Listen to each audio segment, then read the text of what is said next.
This is the weekly reading for the 9th to the 15th of May 2016. We're starting with love and partnerships and then moving on to the general forecast.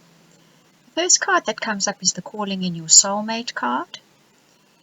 And it says, well, the message that comes through with this card this week says that this week sees you either having called in a soulmate, for those of you that have been doing that kind of work or actively doing this, or dealing especially with those with whom you have soulmate contracts, be it your spouse, your romantic partner, platonic partner, business partner.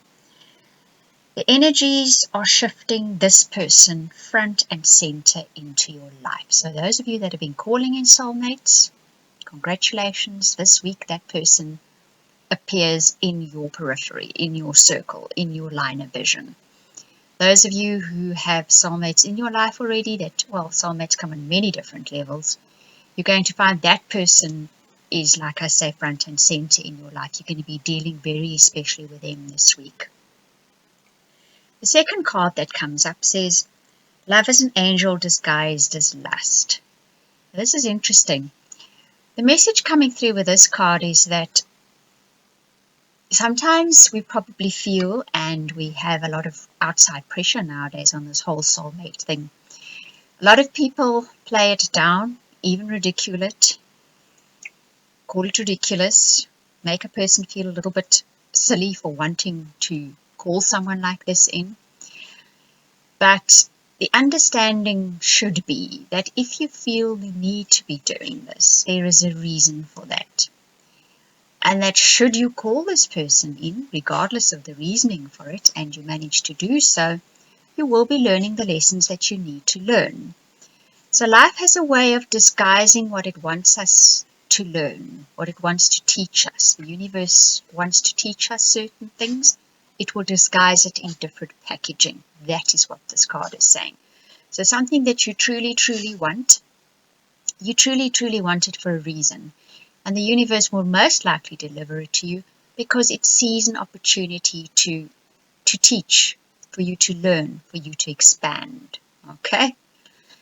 The final card that comes up in this reading is that of childlike innocence, or that innocence, that brand new set of eyes you're looking at something with.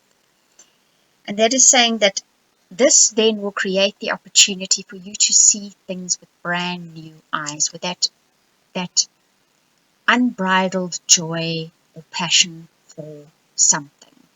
This relationship with the soulmate, be it a platonic relationship, be it a new relationship, be it a romantic relationship, is going to open your eyes to something possibly wondrous.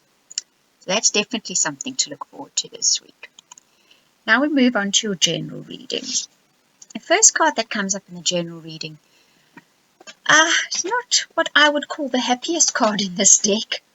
It's the rock bottom card. But I have a feeling this case, it's not a case of having hit rock bottom because things just haven't worked out. This is kind of a case of where you've reached the end, because this message is coming through in the rest of the reading as well. You've reached the end of a journey. You've reached the end of a road, and now you need to head off in another direction.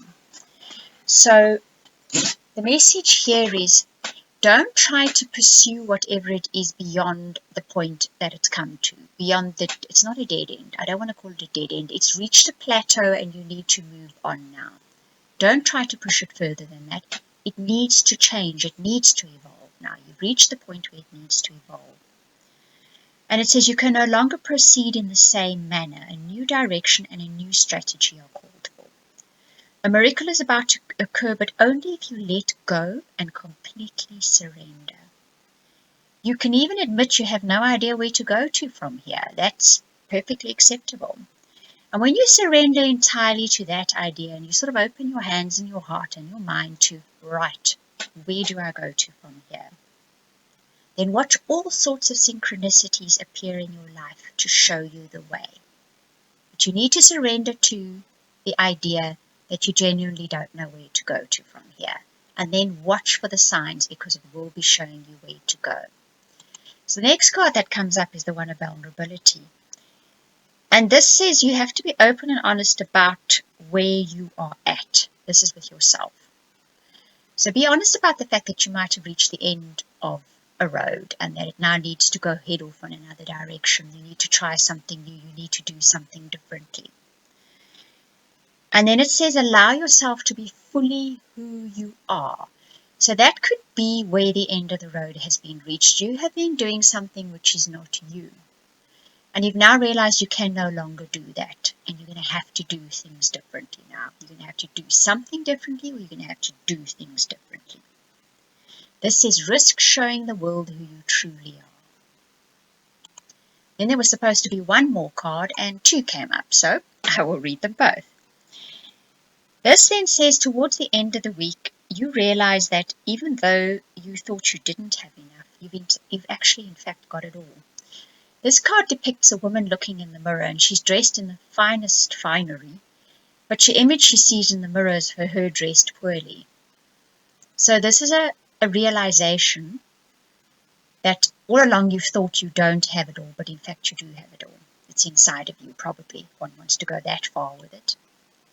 The final card then says that use the law of attraction to attract abundance into your life.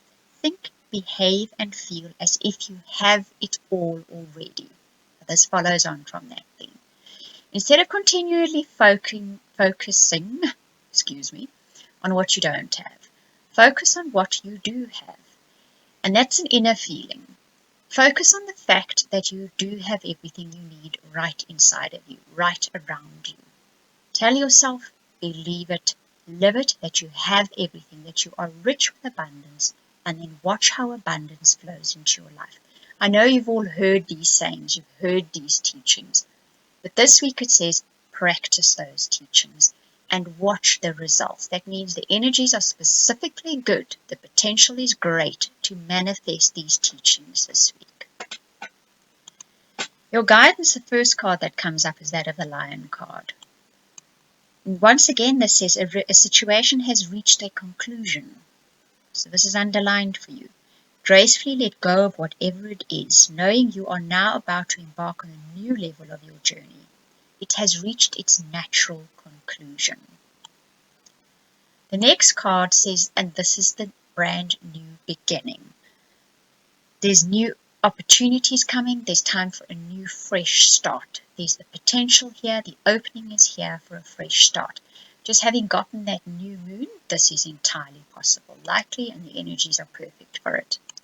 The final card is the opportunity card. So it's being stressed to pay attention to the opportunities that are now going to be presented to you. That old saying, when one door closes, another one opens, well, here it is. So when you open your eyes wide, opportunities you never thought possible will manifest. Open yourself to that potential. That new opportunities are coming in. You will see them all around you. Right, so that is your weekly reading from the 9th to the 15th of May 2016. I hope you enjoyed it. Thank you for watching and listening. This is half as good. You know I think you should come and sit with me. Come and sit with me, as I'm afraid to die.